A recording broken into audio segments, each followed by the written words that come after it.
ഇവിടെ ഈ കപ്പാസിറ്ററിന്റെ സൈഡിലായിട്ട് ബേൺ ചെയ്ത് നിങ്ങൾക്ക് കാണാൻ കഴിയും. അപ്പോൾ ഇവിടെ ആയിട്ടൊരു ഡയോഡ് നിങ്ങൾക്ക് കാണാം. ഈ ഡയോഡ് ഡാമേജ് ആയി പോയിട്ടുണ്ട്. പ്രൈമറി ഗ്രൗണ്ടിനെയും സെക്കൻഡറി ഗ്രൗണ്ടിനെയും കണക്ട് ചെയ്യാൻ വേണ്ടിയിട്ടാണ് ഈ ഒരു കപ്പാസിറ്റർ ഇതിൽ യൂസ് ചെയ്തിട്ടുള്ളത്. ടേൺ ഓഫ് ആയിരുന്ന സമയത്ത് ഇവിടുന്ന് എനർജി റിലീസ് ചെയ്യും സെക്കൻഡറിയിലോട്ട്. സെക്കൻഡറി സൈഡിൽ ഫീഡ്ബാക്ക് സർക്യൂട്ട് കണക്ട് ചെയ്തിട്ടില്ല.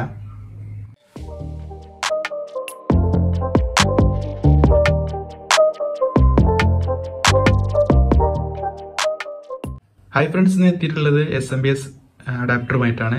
ഇതിന്റെ ഫസ്റ്റ് പാർട്ട് ഞാൻ മുന്നേ ചെയ്തിട്ടുണ്ടായിരുന്നു. എങ്ങനെയാണ് SMPS സർക്യൂട്ട് വർക്ക് ചെയ്യുക വിത്ത് ബ്ലോക്ക് ഡയഗ്രം എക്സ്പ്ലെയിൻ ചെയ്തിട്ടുണ്ടായിരുന്നു.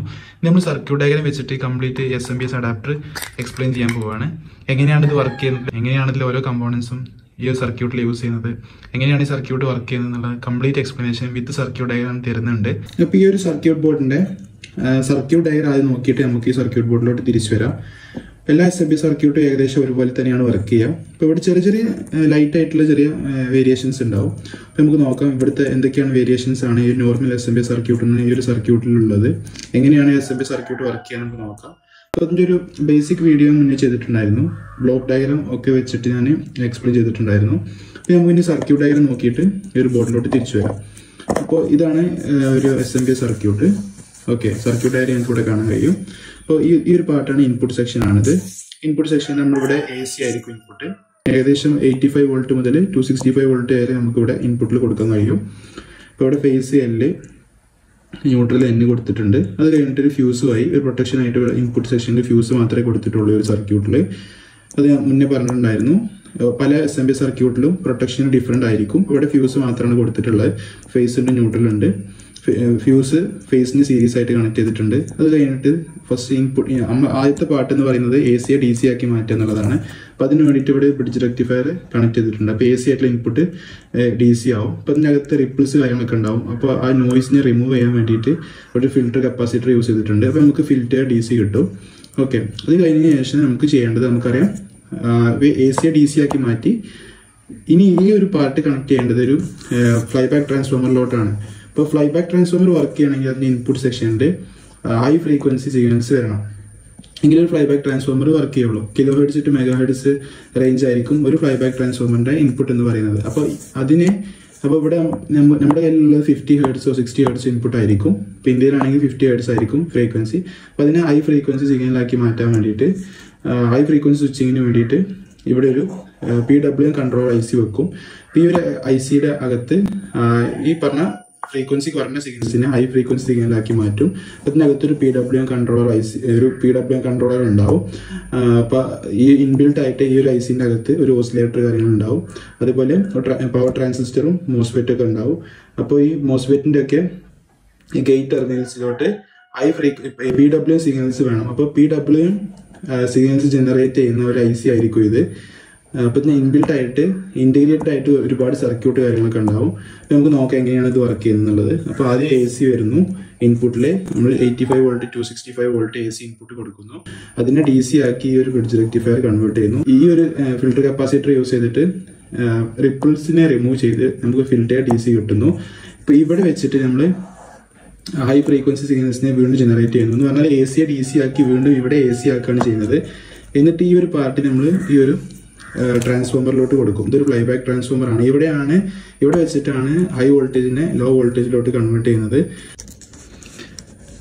ഇപ്പോൾ ഈ ഫ്ലൈബാക്ക് ട്രാൻസ്ഫോമറും അതേപോലെ തന്നെ ഈ പ്രൊട്ടക്ഷൻ സർക്യൂട്ട് എങ്ങനെ വർക്ക് ചെയ്യുന്ന നോക്കാം. ഫ്ലൈബാക്ക് ട്രാൻസ്ഫോമറിൽ ഞാൻ പറഞ്ഞു ഇവിടെ PWM സിഗ്നലായിരിക്കും. അപ്പോൾ ടേൺ ഓൺ സംഭവിക്കുന്നു, ടേൺ ഓഫ് സംഭവിക്കുന്നു. ഇങ്ങനെ ഒരു സെക്കൻഡ് അകത്ത് kHz to MHz റേഞ്ചിലാണ് നടക്കുന്നത്. അപ്പോൾ ടേൺ ഓൺ ആവുന്ന സമയത്ത് പ്രൈമറി കോയിലിൽ എനർജി സ്റ്റോർ ചെയ്യപ്പെടും. ഈ ഒരു ട്രാൻസ്ഫോമറിന്റെ മാഗ്നറ്റിക് ഫീൽഡ് എനർജി സ്റ്റോർ ചെയ്യും. ടേൺ ഓഫ് ആവുന്ന സമയത്ത് ഈ എനർജി എന്ത് ചെയ്യും, റിലീസ് ചെയ്യും. ഈ എനർജി റിലീസ് ചെയ്തിട്ട് സെക്കൻഡറിയിലോട്ട് ട്രാൻസ്ഫർ ആവും. അത് ഈ പറഞ്ഞ പ്രൈമറിയിലെയും സെക്കൻഡറിയിലെയും ടേൺസ് റേഷ്യോന്റെ ബേസിലായിരിക്കും ഇങ്ങനെ ട്രാൻസ്ഫറിങ് നടക്കുന്നത്. അപ്പോൾ ഇങ്ങനെ എനർജി പെട്ടെന്ന് റിലീസ് ചെയ്യുന്ന സമയത്ത് ഇവിടെ ഒരു വോൾട്ടേജ് സ്പൈക്സ് ഉണ്ടാവാൻ ചാൻസ് ഉണ്ട്. ഈ വോൾട്ടേജ് സ്പൈക്ക് കാരണം എന്ത് ചെയ്യും, എക്സസ് ആയിട്ടുള്ള വോൾട്ടേജ് വന്ന് ഈ ICയെയും മറ്റ് ICU റിലേറ്റ് ചെയ്തിട്ടുള്ള ബാക്കിയുള്ള കമ്പോണൻസ് ഒക്കെ വന്ന് ഡാമേജ് ആയി പോകും. അങ്ങനെ ഡാമേജ് ആവാണ്ടിരിക്കാൻ വേണ്ടിയിട്ടാണ് ഇവിടെ ഒരു ഡയോഡ് വെച്ചിരിക്കുന്നത്. അപ്പോൾ എന്ത് സംഭവിക്കും, ഈ പറഞ്ഞ ഈ വോൾട്ടേജ് സ്പൈക്സ് ഉണ്ടാകുന്ന സമയത്ത് അഥവാ ടേൺ ഓഫ് ആവുന്ന സമയത്ത് വോൾട്ടേജ് സ്പൈക്സ് വന്നാൽ ഈ ഡയോഡ് വഴി എക്സസ് ആയിട്ടുള്ള വോൾട്ടേജ് ഈ ഒരു സ്നെബർ സർക്യൂട്ടിലോട്ട് പോകും. ഈ റെസിസ്റ്ററും കപ്പാസിറ്ററും പാരലായി കണക്ട് ചെയ്താൽ സ്നെബർ സർക്യൂട്ട് എന്ന് വിളിക്കുക. അപ്പോൾ ഈ സ്നെബർ സർക്യൂട്ടിലോട്ട് പോയിട്ട് ഈ പറയുന്ന എക്സസ് ആയിട്ടുള്ള വോൾട്ടേജ് ഇവിടെ വന്ന് ഡിസ്ചാർജ് ആവും. അങ്ങനെ ഈ ICയെയും ICയോട് റിലേറ്റ് ചെയ്തിട്ടുള്ള പാരസൈറ്റിക് കമ്പോണൻസിനെയൊക്കെ ഈ ഒരു സ്നെബർ സർക്യൂട്ട് പ്രൊട്ടക്ട് ചെയ്യുക ചെയ്യുന്നത്.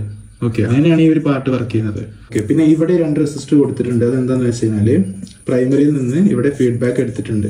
ഈ ഒരു വോൾ സർക്യൂട്ടിനകത്ത് നിങ്ങൾ നോക്കിയാൽ അറിയാം എന്ത് ചെയ്തിട്ടില്ല. നോർമൽ SMPS സർക്യൂട്ടിൽ സെക്കൻഡറി സൈഡിൽ നിന്നൊരു ഫീഡ്ബാക്കിംഗ് എടുക്കും. ഇവിടെ സെക്കൻഡറി സൈഡിൽ ഫീഡ്ബാക്കിംഗ് ഇല്ല.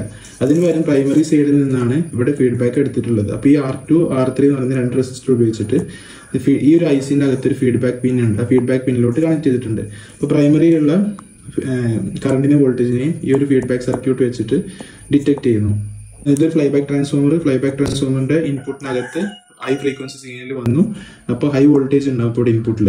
ഓക്കെ, ഈ ഹൈ വോൾട്ടേജിനെ ലോ വോൾട്ടേജ് ആക്കി നമുക്ക് ആവശ്യമുള്ള വോൾട്ടേജ് ആക്കി കൺവേർട്ട് ചെയ്യുക ചെയ്യുന്നത്. അപ്പോൾ ഈ ഒരു കേസിൽ നമ്മുടെ ഈ ഒരു അഡാപ്റ്ററിന്റെ കേസിൽ 5 വോൾട്ടാണ് ഔട്ട്പുട്ട്. അപ്പോൾ ഈ ഒരു SMPS ട്രാൻസ്ഫോമറിന്റെ ടേൺസിന്റെ ഒക്കെ ബേസിൽ ഇത് എന്ത് ചെയ്യും, 5 വോൾട്ടായി കൺവേർട്ട് ചെയ്യും. അപ്പോൾ ഈ 5 വോൾട്ടായി കൺവേർട്ട് ചെയ്യുമ്പോൾ ഇതിന്റെ സെക്കൻഡറി കോയിലിന്റെ അകത്ത് നമുക്ക് കിട്ടുന്ന AC ആയിരിക്കും. ഇങ്ങനെ ട്രാൻസ്ഫോമർ ഇൻപുട്ട് ഔട്ട്പുട്ട് AC ആയതുകൊണ്ട് തന്നെ ഇവിടെ നമുക്ക് AC കിട്ടുക. എന്നാൽ ഹൈ ഫ്രീക്വൻസി സിഗ്നലാണ് കിട്ടുക. അപ്പോൾ അതിനെ എന്ത് ചെയ്യണം, നമുക്ക് ചെറിയ വോൾട്ടേജിലോട്ട് ചെറിയ ഫ്രീക്വൻസി ഉള്ള DC സിഗ്നൽസ് ആക്കി മാറ്റണം. അപ്പോൾ അതിന് വേണ്ടിയിട്ട് ഇവിടെ സെക്കൻഡറിയിൽ നമ്മളൊരു സെക്കൻഡറി സൈഡ് റെക്ടിഫയർ യൂസ് ചെയ്യും. അപ്പോൾ ഇവിടെ ഷോർട്ട്കി ഡയോഡ് ആയിരിക്കും സെക്കൻഡറി സൈഡിൽ റെക്ടിഫയർ ആയിട്ട് യൂസ് ചെയ്യാം. നമുക്കറിയാം റെക്ടിഫിക്കേഷൻ കഴിഞ്ഞാലും അതിന് നോയ്സ് കാര്യങ്ങളുണ്ടാവും. അതിന് റിമൂവ് ചെയ്യാൻ വേണ്ടിയിട്ട് ഇവിടെ ഫിൽട്ടർ സർക്യൂട്ട് പാർട്ട് വെച്ചിട്ടുണ്ട്. അതിന് കഴിഞ്ഞതിന് ശേഷം ഇവിടെയാണ് നമുക്ക് ഔട്ട്പുട്ട് കിട്ടുക. ഇങ്ങനെയാണ് ഇത് വോൾ സർക്യൂട്ട് വർക്ക് ചെയ്യുന്നത്. ഇപ്പം നമ്മൾ ഈ സർക്യൂട്ട് ബോർഡ് എടുത്ത് നോക്കി നമുക്ക് മനസ്സിലാക്കാൻ പറ്റും. ഇവിടെയാണ് ഇൻപുട്ട് വരുന്നത്. 65 വോൾട്ട് ടു 265 വോൾട്ട് AC വരുന്നു. ഇവിടെ ഒരു ഫ്യൂസബിൾ റെസിസ്റ്റർ ആണ് ഫ്യൂസിന് പകരം ഈ റെസിസ്റ്റർ കൊടുത്തിട്ടുള്ളത്. ഇനി നമുക്ക് ആദ്യം AC DC ആക്കി മാറ്റണം. അതിന് വേണ്ടിയിട്ട് ഇവിടെ ഒരു MB10F എന്ന് പറയുന്ന ഒരു ബ്രിഡ്ജ് റെക്ടിഫയർ യൂസ് ചെയ്തിട്ടുണ്ട്. അപ്പോൾ AC DC ആവും. ഈ DC നമുക്ക് കിട്ടുന്ന DCയിൽ റിപ്പിൾസ് റിമൂവ് ചെയ്യാൻ വേണ്ടിയിട്ട് ഇവിടെ ഒരു ഹൈ വോൾട്ടിന്റെ ഒരു ഫിൽട്ടർ കപ്പാസിറ്റർ യൂസ് ചെയ്തിട്ടുണ്ട്. അപ്പോൾ റിപ്പിൾസ് റിമൂവ് ചെയ്ത് ഇപ്പോൾ ഫിൽറ്റർ DC കിട്ടി. ഈ DC പിന്നെ ഹൈ ഫ്രീക്വൻസി സിഗ്നൽസ് ആക്കി മാറ്റുന്നത് ഈ ഒരു ഇത് സ്പെഷ്യൽ ടൈപ്പ് ഓഫ് IC ആണ്. പല SMPS സർക്യൂട്ടിനകത്തും ഇവിടെ യൂസ് ചെയ്യുന്ന ഈ IC ഡിഫറെൻ്റ് ആയിരിക്കും. ഇത് നമ്മൾ വിളിക്കുന്നത് PWM കൺട്രോളർ IC എന്നാണ് ഇതിനെ വിളിക്കുക.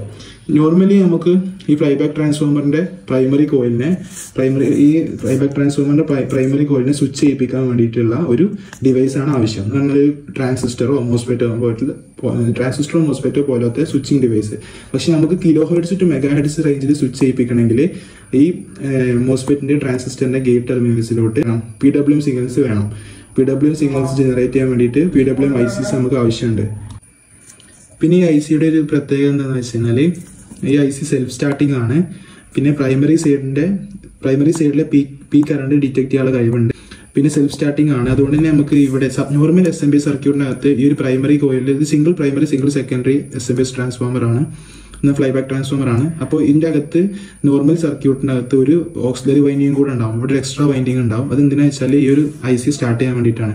പക്ഷേ ഈ ഒരു IC സെൽഫ് സ്റ്റാർട്ടിംഗ് ആയതുകൊണ്ട് നമുക്ക് ഇവിടെ ഒരു ഓക്സിലറി വൈൻഡിങ്ങിന്റെ ആവശ്യമില്ല. അപ്പോൾ ഓക്സിലറി വൈൻഡിങ് ഒഴിവാക്കി ഈ ഒരു സ്പെഷ്യൽ IC കാരണം. ഓക്കെ, അപ്പോൾ VCCയിൽ നമ്മൾ എന്ത് ചെയ്യാം, ഒരു 10 to 47 മൈക്രോഫാരഡിൽ ഒരു കപ്പാസിറ്റർ യൂസ് ചെയ്തിട്ട് അത് ഗ്രൗണ്ട് ചെയ്യും VCCയിലോട്ട്. അത് ഇതിൽ കാണിച്ചു തരാം. ഈ തേർഡ് പിന്നാണ് VCC. അപ്പോൾ ഈ ഒരു 10 to 47 മൈക്രോഫാരഡ് കപ്പാസിറ്റർ ആണ് ഇതിൻ്റെ അകത്ത് യൂസ് ചെയ്യേണ്ടത്. ഓക്കെ, ആ റേഞ്ചിലുള്ള ഒരു കപ്പാസിറ്റർ യൂസ് ചെയ്തിട്ട് നമ്മൾ VCC ഗ്രൗണ്ട് ചെയ്യും. പിന്നെ ഈ അഞ്ചാമത്തെ ആറാമത്തെ പിന്ന് ഷോർട്ടാണ്. അഞ്ചാമത്തെ ആറാമത്തെ പിന്ന് കളക്ടർ പിന്നാണ്. ഇതിൻ്റെ അകത്ത് യൂസ് ചെയ്തിട്ടുള്ള പവർ ട്രാൻസിസ്റ്ററിന്റെ കളക്ടർ പിന്നാണ് 5ഉം 6ഉം. പിന്നെ ഏഴാമത്തെ പിന്ന് ഗ്രൗണ്ട്. ഇത് ഫോർത്ത് പിന്ന് ഈ ഒരു ICനകത്ത് യൂസ് ചെയ്തിട്ടില്ല, നോട്ട് കണക്റ്റഡ് ആണ്. അപ്പോൾ ഈ ഒരു പാർട്ട് ഇങ്ങനെയാണ് ഇവിടെ വർക്കിംഗ് സംഭവിക്കുന്നത്. ഓക്കെ, അപ്പോൾ ഹൈ ഫ്രീക്വൻസി സിഗ്നൽസ് ജനറേറ്റ് ചെയ്യാൻ സഹായിക്കുന്നത് ഈ ഒരു IC ആണ്. അത് നേരെ ഫ്ലൈബാക്ക് ട്രാൻസ്ഫോമറിലോട്ട് കൊടുത്തു. നോക്കുക, അപ്പോൾ ഈ ICയിൽ നിന്ന് ഹൈ ഫ്രീക്വൻസി സിഗ്നൽ വന്നു. അപ്പോൾ ഇവിടെ ഇൻപുട്ട് പറഞ്ഞു അത് AC DC ആക്കാൻ വേണ്ടിയിട്ട് ബ്രിഡ്ജ് റെക്ടിഫയർ യൂസ് ചെയ്തിട്ടുണ്ട്. അപ്പോൾ അതിനെ ഹൈ ഫ്രീക്വൻസി സിഗ്നലാക്കി മാറ്റാൻ വേണ്ടിയിട്ട് ഇവിടെ ഒരു IC ഉണ്ട്. ഇതിൻ്റെ അകത്ത് ഇനി അടുത്തൊരു പാർട്ട് എന്ന് പറയുന്നത് ഫ്ലൈബാക്ക് ട്രാൻസ്ഫോമർ ആണ്. ഈ ഒരു പാർട്ട്, അതായത് പിന്നെ നേരെ കണക്ട് ചെയ്തിട്ടുള്ളത് ഈ ഒരു പാർട്ട് കഴിഞ്ഞ് നേരെ വരുന്നത് ഫ്ലൈബാക്ക് ട്രാൻസ്ഫോമർ ആണ്. ഇതാണ് ഇവിടുത്തെ flyback transformer. Flyback transformer single primary single secondary flyback transformer ആണ്. ഓക്സിലറി വൈൻഡിങ് ഇല്ല. അതിന് കാരണം പറഞ്ഞു ഈ ഒരു IC സെൽഫ് സ്റ്റാർട്ടിംഗ് ആണ്. നോർമൽ കേസിൽ ഒരു 4 ലെഗ് ഉണ്ടാവും ഇൻപുട്ടിൽ. ഇവിടെ 2 ലെഗേ കാണും. ഓക്കെ, ഇവിടെ ഇൻപുട്ടിൽ 2 ലെഗേ ഉള്ളൂ, ഈ 2 ലെഗേ ഉള്ളൂ. നോർമൽ കേസിൽ ഒരു 2 ലെഗ് കൂടെ ഉണ്ടാവും, കാരണം 4 ലെഗ്സ് ഉണ്ടാവും. ഈ ഒരു IC സ്റ്റാർട്ട് ചെയ്യാൻ വേണ്ടിയിട്ട്. ഇവിടെ IC സ്റ്റാർട്ട് ചെയ്യേണ്ട ആവശ്യമില്ല, സെൽഫ് സ്റ്റാർട്ടിംഗ് ആണ്. പിന്നെ ഇനി ഇതിൻ്റെ പ്രൈമറി കോയിലുള്ള ഒരു സർക്യൂട്ടാണ്. ഇത് എന്തിനാണ് ഈ പ്രൈമറി കോയിലിൽ ഇങ്ങനെ ഒരു സർക്യൂട്ട് കൊടുത്തിട്ടുള്ളത് നോക്കാം. ഇത് ഞാൻ പറഞ്ഞു പ്രൊട്ടക്ഷന് വേണ്ടിയിട്ടാണ്, നമ്മൾ പ്രൈമറി സൈഡ് പ്രൊട്ടക്ട് ചെയ്യാൻ വേണ്ടിയിട്ടാണ് ഈ ഒരു സർക്യൂട്ട് കൊടുത്തിട്ടുള്ളത്. സ്നബ്ബർ സർക്യൂട്ടാണ്.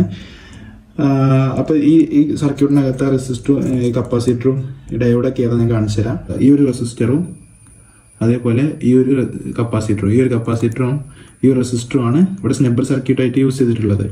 ഓക്കെ, ഇത് ഡിസ്ക് കപ്പാസിറ്ററാണ്. ഇതും ഇവിടെ ഈ റെസിസ്റ്റർ ഉപയോഗിച്ചിട്ട് ഒരു പ്രൊട്ടക്ഷൻ സർക്യൂട്ട് ക്രിയേറ്റ് ചെയ്തിട്ടുണ്ട് ഇവിടെ പ്രൈമറി കോയിലിൽ.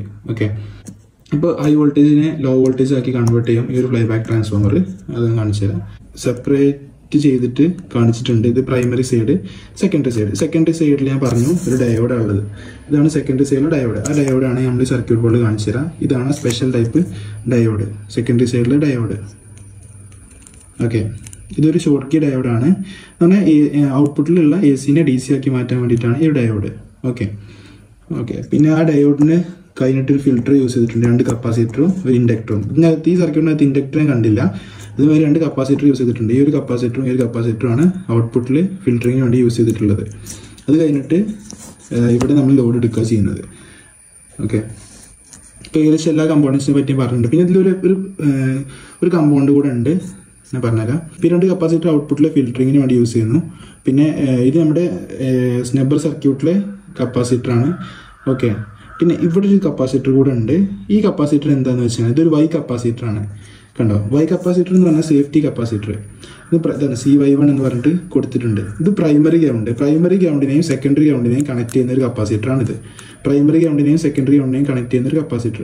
ഇപ്പോൾ പ്രൈമറി ഗ്രൗണ്ട് എന്ന് പറയുന്നത് ഇത് സെക്കൻഡറി ഗ്രൗണ്ട്.